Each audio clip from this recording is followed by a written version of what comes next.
എല്ലാ ദിവസവും സൂറത്തുൽ മുൽക്ക് പാരായണം ചെയ്യണം. നമുക്കൊക്കെ വളരെ എളുപ്പം കഴിയുന്ന കാര്യമാണ്. ഇശാ മഗ്രിബിന്റെ ഇടയിൽ സൂറത്തുൽ മുൽക്ക് ഓതിക്കോ. നാളെ നരകത്തിന്റെ മുന്നിൽ വന്നു നിന്ന് അത് പാരായണം ചെയ്യുന്നവന് ശുപാർശ ചെയ്യുമെന്ന് സയ്യിദുനാ റസൂലുള്ളാഹ്. ഏതുവരെ?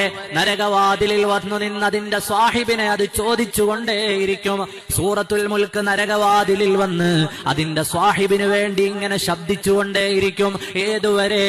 അവൻ സ്വർഗത്തിലെത്തുന്നതുവരെ.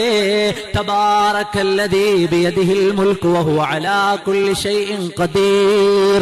ആ സൂറത്ത് നിങ്ങൾക്ക് ശുപാർശ ചെയ്യുമെന്ന് സയ്യിദുനാ റസൂലുള്ളാഹ്. സൂറത്തുൽ മുൽക്കൊക്കെ ഓതാൻ എത്ര സമയം വേണം? ഒരു 3-4 മിനിറ്റ് മാത്രം മതി. പ്രിയപ്പെട്ട മോമിനീങ്ങളെ, ചെറുപ്പക്കാരെ, നമ്മുടെയൊക്കെ ജീവിതത്തിൽ ഇത് പതിവാക്കണം. അള്ളാഹു തൗഫീഖ് നൽകുമാറാകട്ടെ. അള്ളാഹു തൗഫീഖ് നൽകുമാറാകട്ടെ. അവന്റെ കൂടെ നരകത്തിലാണോ, നരകവാതിലിൽ വന്ന് നിന്ന് അവനെ കുറിച്ച് നരകത്തോട് തർക്കിച്ച് അവനെ കൊണ്ടുപോകും സ്വർഗത്തിലേക്ക്. ശാഫിഈ ശുപാർശ ചെയ്ത് വലിച്ച് സ്വർഗത്തിലേക്ക് കൊണ്ടുപോകും.